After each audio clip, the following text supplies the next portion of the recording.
Hola, ¿qué tal? Bienvenidos a un podcast más de Urgencias Mentales, el podcast donde hablamos lo que todo el mundo piensa, pero que nadie dice en voz alta. Pues ya es nuestro cuarto podcast y pues muy contentos de estar el día de hoy aquí con ustedes. Y pues a continuación voy a presentar a mis compañeros que con mucho gusto participan y comparten este espacio conmigo. Adelante, compañera doctora Mariana. Hola, ¿qué tal? Buenas noches. Yo soy Mariana García, también especialista en urgencias y bueno, muy contenta de estar en este cuarto episodio de nuestro podcast de urgencias mentales. Bienvenidos. Muchas gracias. Adelante, doctora Aitlar. ¿Qué tal? Muy buenas noches. Mi nombre es Edgar Díaz, soy especialista en medicina de urgencias y un gusto poder estar nuevamente con ustedes. Recuerden sobre el tema que vamos a tocar el día de hoy, compártanos sus experiencias y vamos a hacer que esto valga la pena para seguir adelante. Muchas gracias. Y pues nuestra especialista, la psiquiatra, la doctora Marta. Adelante, doctora. Hola a todos, bienvenidos nuevamente a un nuevo capítulo, cada vez más emocionante. Yo soy Marta Camargo, soy médico psiquiatra y pues adelante con el capítulo de hoy.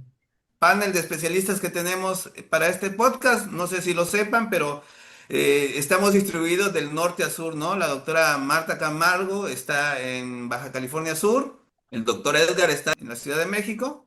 Y la doctora Mariana y un servidor estamos al sureste, en Chiapas. Y para nosotros, pues ha sido un agasajo poder compartir este espacio con ustedes. Y bueno, pues sin tanto rollo, vamos a empezar a partir de una pregunta. A ver, doctora Mariana, ¿cuál es el recuerdo más doloroso que has tenido en tu ejercicio o en tu práctica médica? Híjole, ya me dio miedo desde que vimos de qué íbamos a hablar, miedo de que me dé mucha tristeza y vaya yo a llorar aquí, ¿verdad? Voy a tratar de ponerles el panorama para que pueda transmitirles esto que a mí me pasó. Fue una guardia en una noche que nunca voy a olvidar. Yo estaba en ese tiempo haciendo mi servicio social. En ese momento todavía yo no era especialista en urgencias, estaba en mi servicio social, pero tuve la fortuna de que durante mi servicio me asignaran a urgencias. Nunca estuve en un núcleo, siempre estuve en un servicio de urgencias y bueno, pues llegaban de todo, ¿no? La unidad en la que yo me encontraba en ese tiempo era un centro de salud con hospitalización en una comunidad de aquí de Chiapas con mucha vegetación, de mucha humedad, en donde la gente pues se dedicaba al campo, a la pesca. Y esa noche, ya tarde, estaba yo sola en el centro de salud con una enfermera, con un enfermero, en una guardia de un domingo en la noche. Y pues tocaron las puertas del centro de salud, pues por la hora ya sabíamos que si llega a esa hora alguien es que es una urgencia verdadera. Cabe señalar que en el centro de salud por la mañana se realizaban algunas cirugías cesáreas, algunas cirugías de apéndice, porque había un anestesiólogo, un ginecólogo y un cirujano, pero ellos solo estaban en la mañana y el equipamiento estaba resguardado dentro del quirófano. Entonces, tocan la puerta y entran un señor, una señora con un niño como de 5 años en brazos. El niño estaba totalmente flácido, con respiraciones pues prácticamente agónicas, con cianosis, con cialorrea y con estertores.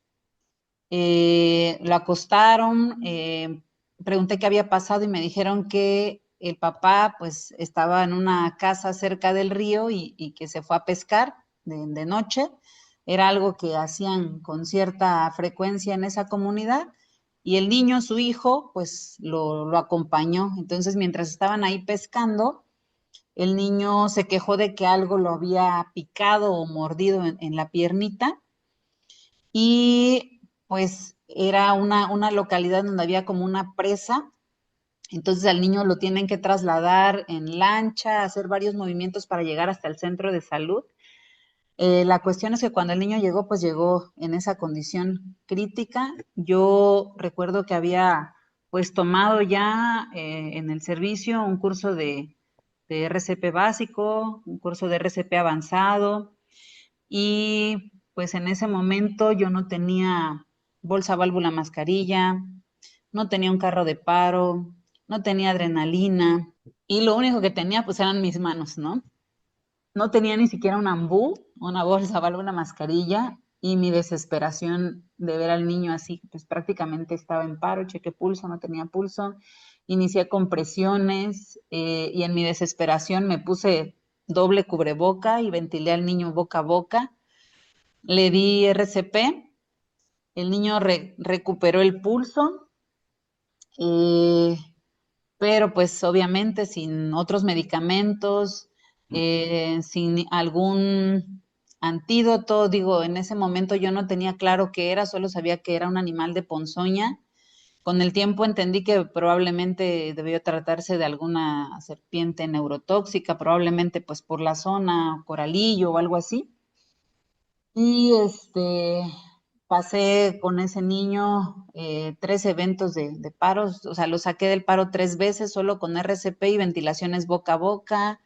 No tenía una ambulancia para trasladarlo, no, había ambulancia a veces, pero o no había gasolina o no había chofer, entonces era una comunidad que para llegar a la capital estaba más o menos como a 1 hora y media, hasta que ya después de esos 3 episodios, pues ya no volvió a salir del paro el niño, ¿no? Y para mí fue muy frustrante porque yo estaba sola, me sentí enojada de por qué no tener todo el material. El enfermero trató de entrar a quirófano para ver si podía sacar material del anestesiólogo, todo estaba bajo llave, no había con qué hacer más, ¿no? Entonces, para mí fue muy duro. Al día siguiente, eh, pues me desgarraba. Yo pues en ese tiempo no era mamá ni nada, pero me desgarraba ver a los papás.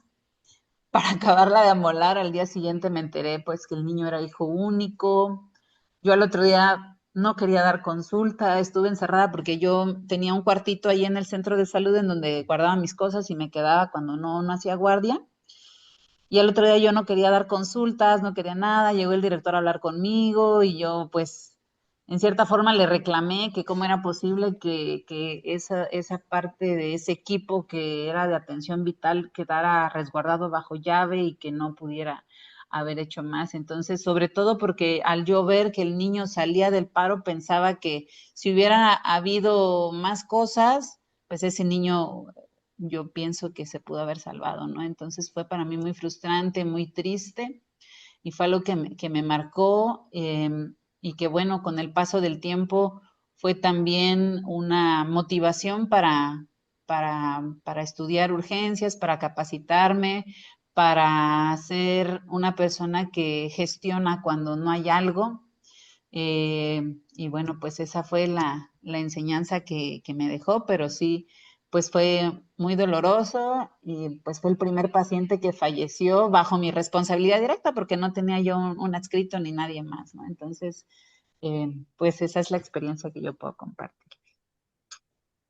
Muchas gracias, Mariana. La verdad que pues, es la realidad de nuestro país, ¿no? Sobre todo de nuestro estado. Hay un refrán que dice que la pobreza mata. Y bueno, pues estos lugares alejados de Dios a veces no tenemos más que las manos, ¿no? Ni medicamentos para poder trabajar. Pues qué doloroso, ¿no? Sobre todo cuando es un niño y es una vida rescatable. Y Edgar, coméntanos, ¿cuál ha sido tu recuerdo más doloroso? Pues ya no podría decir solo uno, yo creo que hay muchos. Por cuestión de tiempo voy a platicarles sobre uno también ya en la residencia, fíjate, como R4, es decir, ya siendo la alta especialidad de medicina de reanimación, pues te quedas a cargo del servicio, ¿no? Y con esa, pues a veces soberbia, que de pronto dices que sabes lo que en teoría hacer para la atención de un paciente gravemente enfermo, ¿no? Cuando llega una señora, la clásica señora Valbuena, para aquellos que no ubiquen, es un hospital general eh, que atiende a población abierta, y llega mujer de 60 años aproximadamente, con su vestido, su babero, una bolsa de mercado. La acababan de arrollar un transporte de estos colectivos. Total, la pasan a la camilla, empezamos maniobras. Para aquellos que de pronto atienden trauma, cuando la paciente te das cuenta que está con politrauma, trauma de cráneo, trauma de tórax inestable, lo empiezas a intubar, empiezas a hacer lo necesario, ¿no? Y dentro del papel, digo, la verdad es que íbamos más o menos. Valbuena, afortunadamente, recordar que es una de las primeras áreas de choque que se generaron en nuestro país. Y les digo, a veces hasta la soberbia, ¿no? Que te dicen que tú vas a dar reanimación y de pronto crees que puedes hacer todo para que la muerte no llegue. Lamentablemente, esta paciente fallece y al momento en que estamos acomodándola para moverla, se cae de su babero unas bolsitas. Resulta que la señora había ido por los regalos de Navidad. Cuando empieza a llegar la familia y nos dicen que la señora, pues efectivamente ya había preparado lo de la cena para la Navidad y que fue por los regalos para los nietos. Cuando de pronto te das cuenta que la vida puede ser así de frágil, que de pronto en un momento de celebración puede convertirse en algo para... imagínate lo que es el hecho de que la abuelita en este caso haya fallecido el día de Navidad, ¿no? Que ella había ido por los regalos, que de pronto, sin pensarlo, la historia puede cambiar en un instante. Y entonces como especialista aprendes a darte cuenta que no puedes pelear contra la muerte. No, no, no, o sea, sería una batalla perdida. Que tienes que aceptar también tus limitantes, por más alta especialidad, por más lo que quieras, lamentablemente la gente va a seguir muriendo.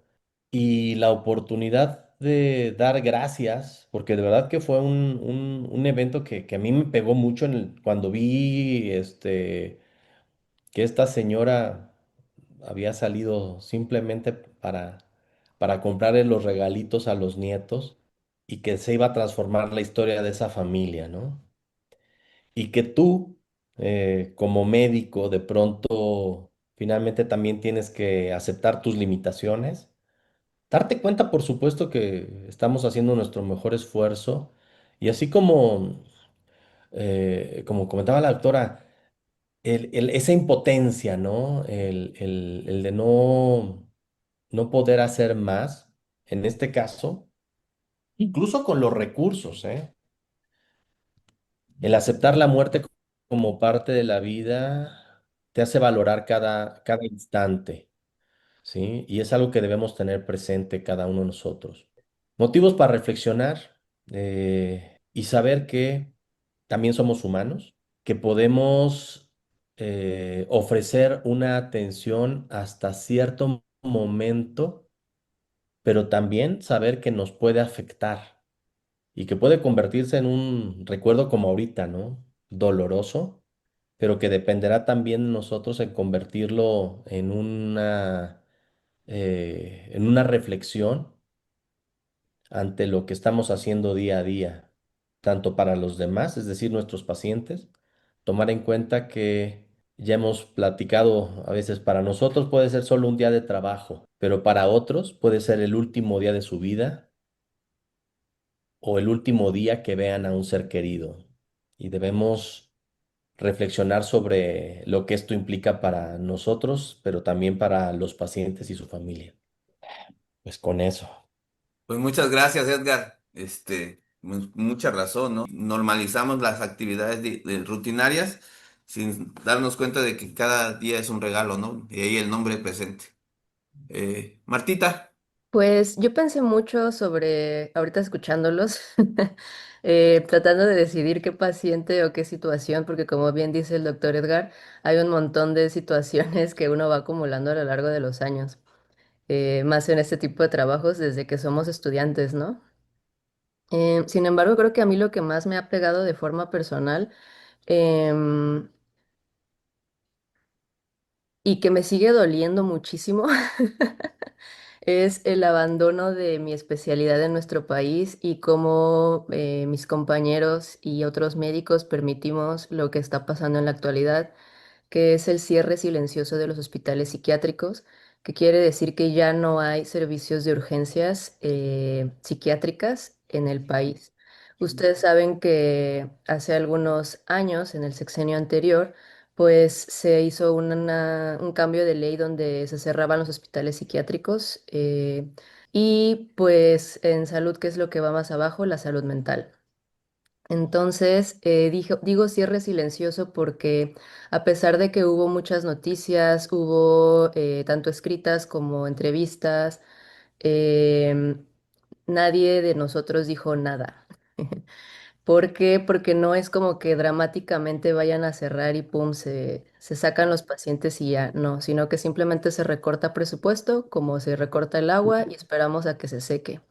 Entonces fueron algunos años de ver cómo el hospital donde yo estudié, trabajé y que tanto amaba, pues se fue secando y marchitando, se fueron cerrando servicios, se fueron negando servicios a pacientes, a familiares. Y como psiquiatra es muy doloroso, no nada más como psiquiatra, sino también como familiar y paciente en algún momento. Es muy doloroso ver cómo eh, personas con trastornos psicóticos no tienen a dónde ir, porque son los grandes rechazados de los hospitales, ¿no? Puedes llevar a tu paciente psicótico a urgencias, pero como bien nos dicen, hay un triage médico donde está la urgencia sentida, sin embargo, no incluyen un triage psiquiátrico, donde pues también está en juego la vida de una persona o de varias, pues por este brote psicótico. Y entonces estos pacientes, pues aparte como ya ustedes saben, los han visto, son muy difíciles de manejar. em, pues son bateados y tristemente se deja a los familiares manejar situaciones altamente traumáticas, como tener que amarrar a sus familiares, tener que confrontarlos, tener que llevarlos a, pues a lugares muy horribles, ¿no? Y, y para mí sí es muy doloroso pensarlo porque pues yo me preparé, estudié con la esperanza de cambiar, como todos nosotros aquí, muchos que nos están escuchando, pues el panorama de salud, ayudar personas y el hecho que ya ni siquiera existan lugares donde pueda ejercer lo que más me gusta, que son las urgencias psiquiátricas, pues sí es muy doloroso. Y más saber que pues todo esto, ¿no? Todos estos estudios o todas estas horas de desvelo no van a valer mucho en un futuro porque no va a haber ni siquiera el lugar. eh, ya no hablemos de los medicamentos para ejercer. Ese recorte cada año aumenta y le pega a todos, ¿no? Así están nuestras salas de urgencias atiborradas por lo mismo. Pues bueno, pues como dijo Edgar, ¿no? Con la edad te vuelves lleno de experiencias y vivencias y la verdad que sí, hay muchas, pero si tengo que elegir una, en lo personal elegiría en tiempos de COVID. Híjole, cuando la pandemia explotó aquí en Chiapas y nos tocó ver al primer paciente, tuvimos que despedirnos de nuestros hijos, de nuestra, pues en el caso de Mariana, su mamá, yo de mi suegra. Mi madre acababa de fallecer 3 meses antes y ellos se fueron de la casa pues a resguardarse de nosotros, ¿no? Porque éramos personas que habían tenido contacto con pacientes y pues eran los inicios, no sabíamos si íbamos a vivir, si los íbamos a volver a ver. La pandemia a nuestra hija, a Marianita, le causó pues traumas, mucho miedo al abandono. Ahora en tiempos ya actuales, cuando salimos a un curso o algo, ella se estresa demasiado porque piensa que los vamos a abandonar porque fueron meses que estuvimos aislados. Y dentro de la pandemia, pues el recuerdo más de un paciente así más doloroso fue, yo era subdirector en una de estas clínicas de COVID y estábamos llenos. Y una química amiga nuestra, trabajadora del hospital donde trabajamos, su papá estaba con COVID, saturando 64%, hipotenso. Y me decía, Doc, por favor, recíbame a mi paciente. Es mi papá, ayúdeme. Y no había lugar, no habían camas, no habían ventiladores. Teníamos que esperar a que muriera un paciente para poder recibirlo. Y mientras estaba sentado afuera. O sea, yo vi a muchos pacientes morir en la puerta del hospital porque no habían espacios, ¿no? Y la verdad es que sí lo recibimos, ya lo recibimos en muy mal estado. En cuanto llegó, lo intubamos. Incluso cayó en paro justo a la hora de la premedicación y parálisis antes de intubarlo. Nos cayó en paro, le dimos RCP, lo sacamos, estuvo pues 1 o 2 días y falleció. Entonces, la verdad que me sentí con mucha impotencia, me sentí con mucho coraje.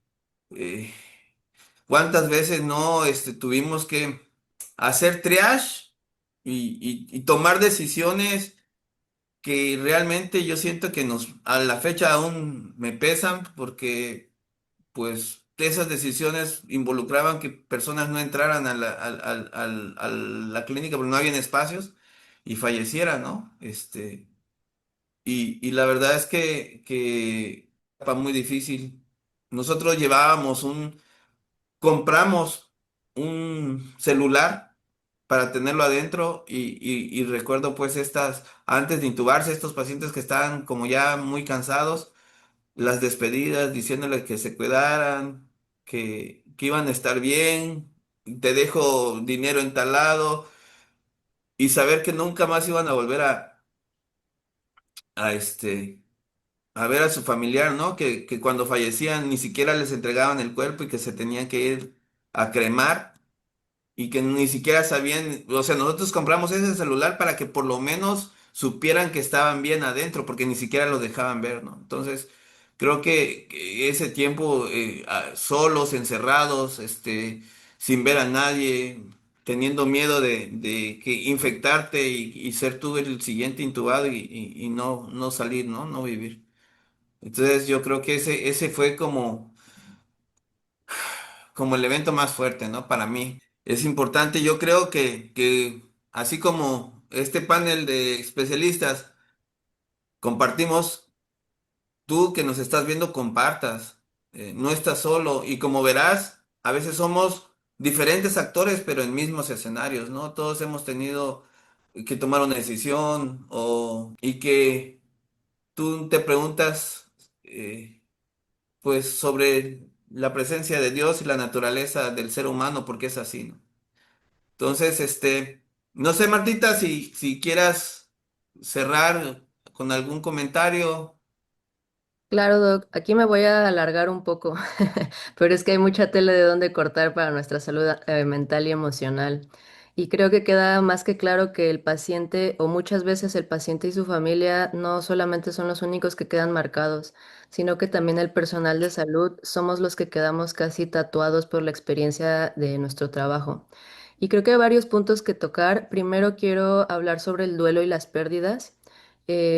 Obviamente nosotros todo el tiempo estamos creando vínculos con nuestros pacientes, lo cual no es malo, de hecho es normal y muchas veces hasta bueno porque eso crea este ambiente de compañía, de amistad entre nosotros, entre nuestros pacientes, nuestros familiares, sus familiares, perdón. Eh, y lo menciono para evitar esta idea de que lo mejor es alejarse. Ya hablaré de los mecanismos de defensa, pero primero quiero hablar de los duelos. Todo el personal de salud está constantemente elaborando y haciendo duelos, pero es importante eso, hacerlos, no evitarlos ni anestesiarlos. Y como bien dice el doctor George, el primer paso es hablarlo, reconocerlo, decir que nos duele y empezar a pues eso, reconocerlo para poderlo tratar, porque si no, las complicaciones de estas pérdidas y estos duelos no resueltos se pueden complicar en duelo complicado. Perdón, mucho complicado, pero ese es el diagnóstico. Eh, Ahora, puede ser que muchos estén preguntando, o no sé si a ustedes les ha pasado, que la gente a veces ve raro o piensa que es humor negro la situación con los médicos, por lo que luego llegamos a hablar o ver. El humor, especialmente en urgencias, puede sonar cruel desde fuera, pero muchas veces es un mecanismo de defensa para no quebrarnos. Y los mecanismos de defensa no son buenos o malos como tal, sino que hay unos menos adaptativos y otros más adaptativos según la situación. Creo algunos por mencionar pues son la racionalización, el humor negro, la negación, la disociación parcial.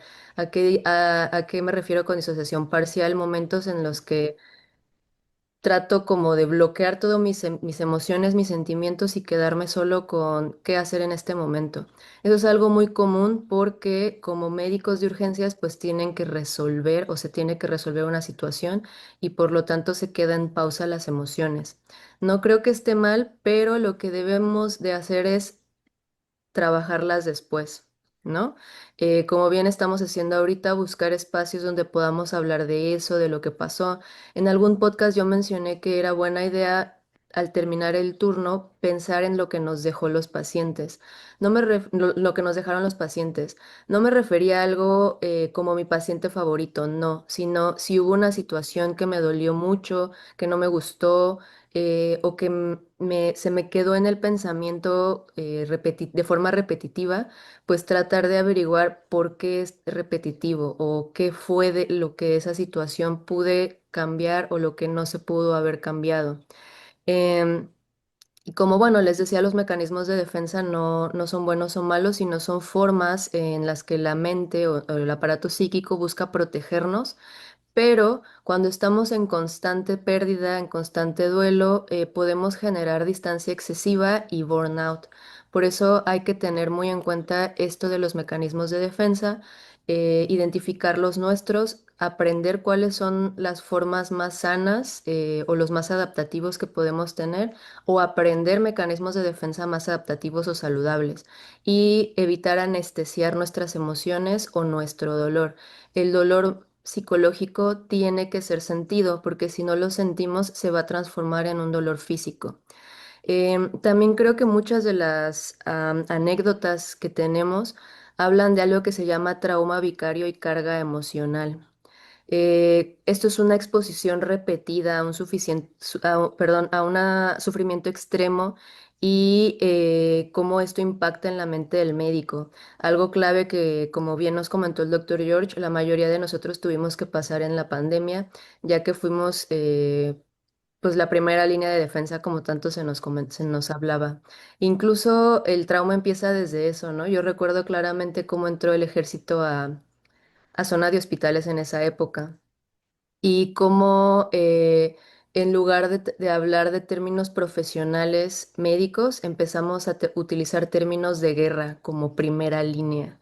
Y desde ahí ese tipo de palabras, el impacto que tuvo en nosotros, las despedidas que se hicieron, los cambios y todo esto, pues son riesgo y no es sorpresa que la mayoría de personal de salud en el mundo después de todo eso, esté diagnosticado con estrés postraumático secundario pues a COVID.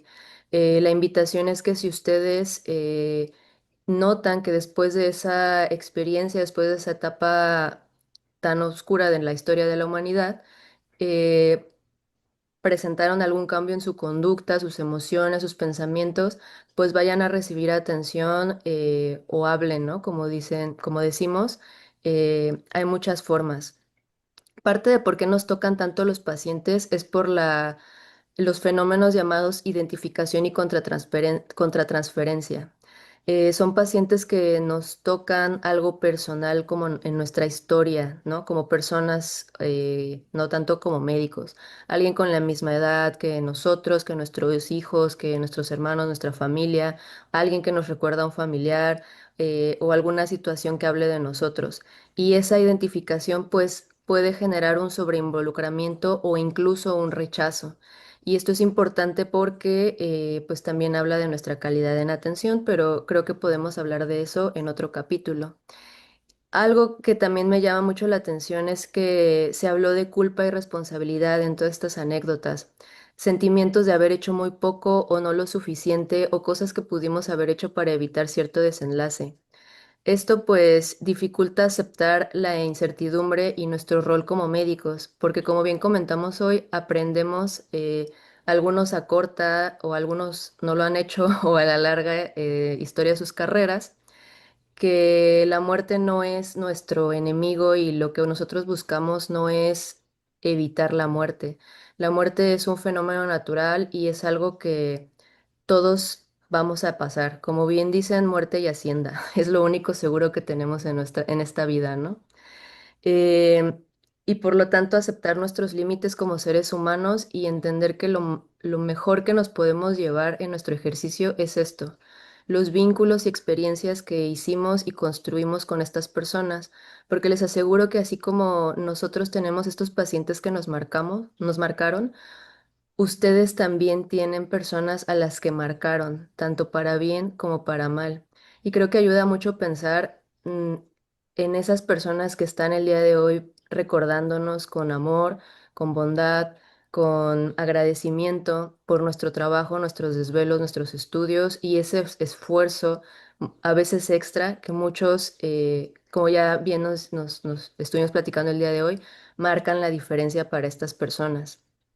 Y al final, eh, ustedes no se han dado cuenta, pero con todo esto que estamos hablando, quiero presentarles lo que se llama resiliencia.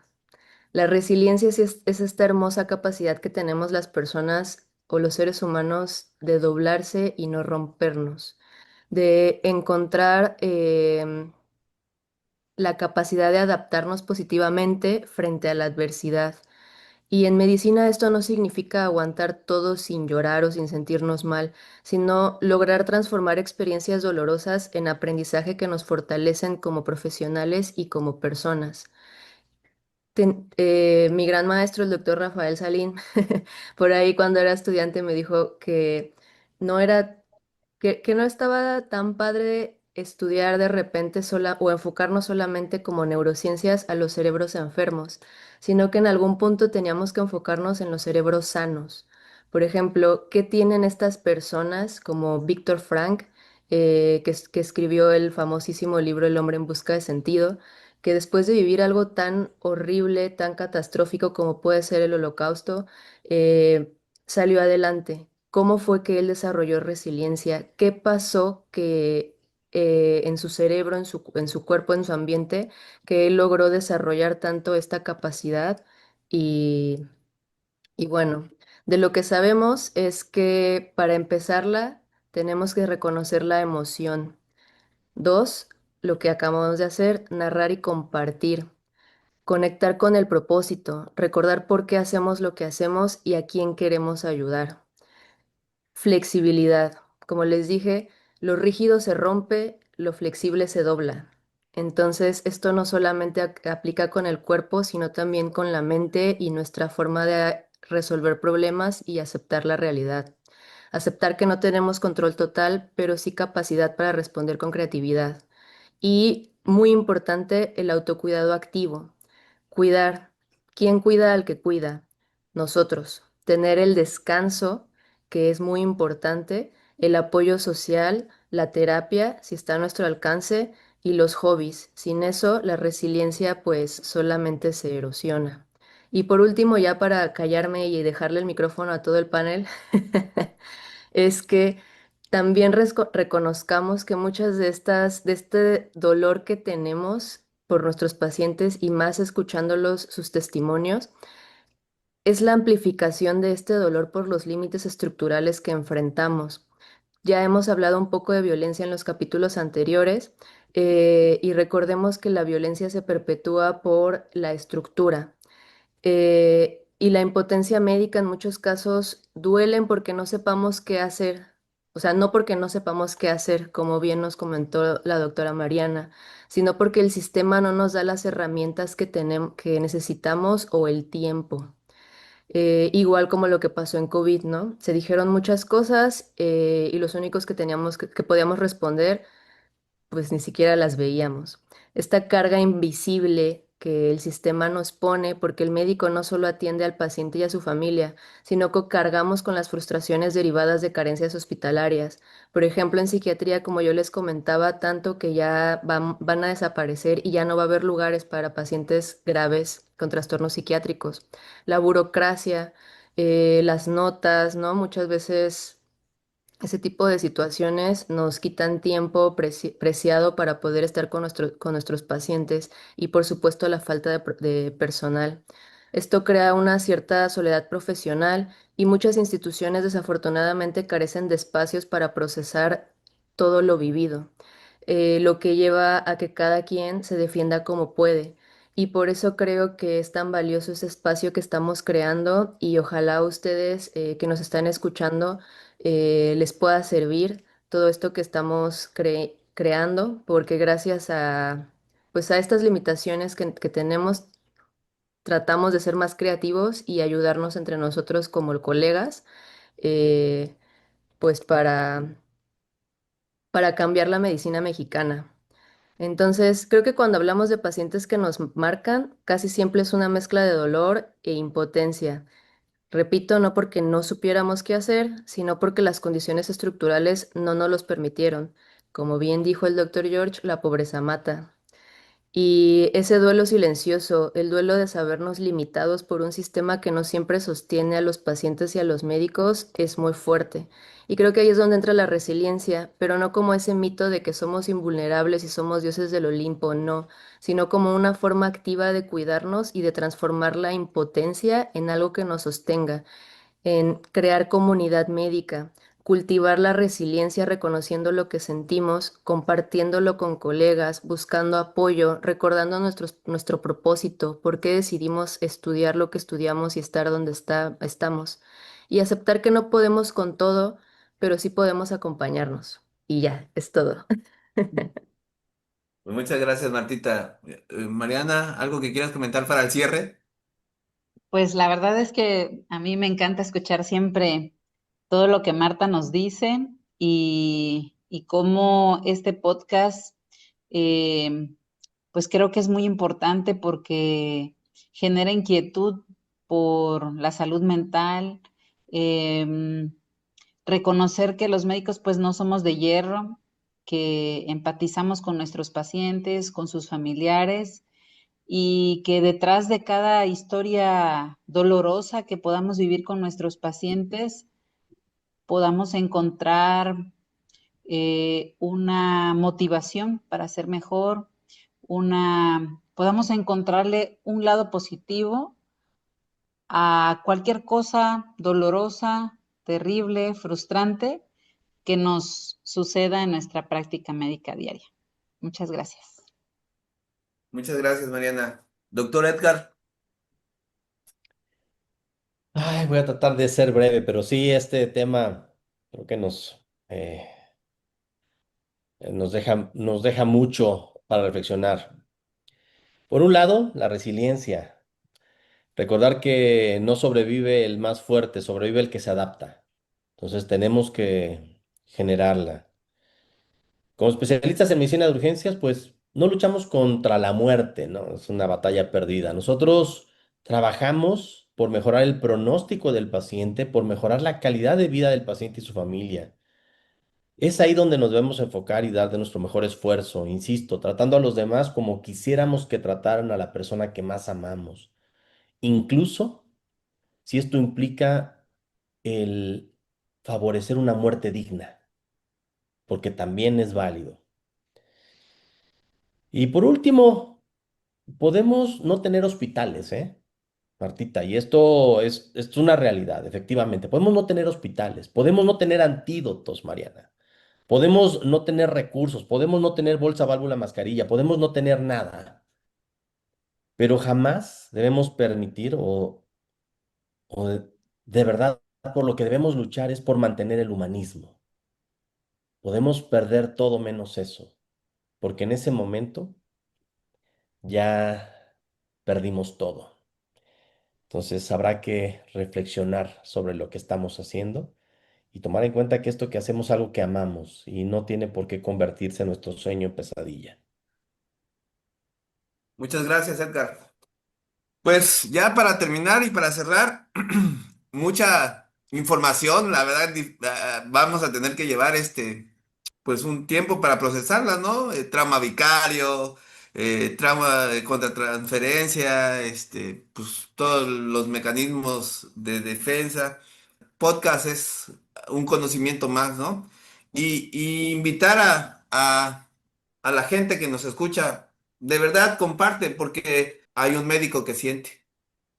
Somos seres humanos y no pasamos por alto pues la salud o la vida del ser humano, ¿no? Es Indiferente. parte de nuestra naturaleza y hay que conectar con el humanismo, ¿no? Hay que conectar con ese ser que siente, que sufre, que piensa y que no está solo, o sea, no es muestra de debilidad, al contrario, como dijo Martita, las emociones que no se expresan se convierten en dolor físico, enfermedades cardiovasculares, depresión, muerte, y morimos siendo estoicos, ¿no? Entonces, pues muchas gracias a ustedes por compartir y por la valentía del testimonio. Y pues invitarlos a todos a que nos continúen siguiendo en las redes sociales. Pues estamos en la página de la Sociedad Mexicana de Medicina de Emergencias. Y pues muchas gracias. Nos vemos en el próximo podcast, que seguramente estará buenísimo. Hasta luego. Hasta luego a todos. Adiós.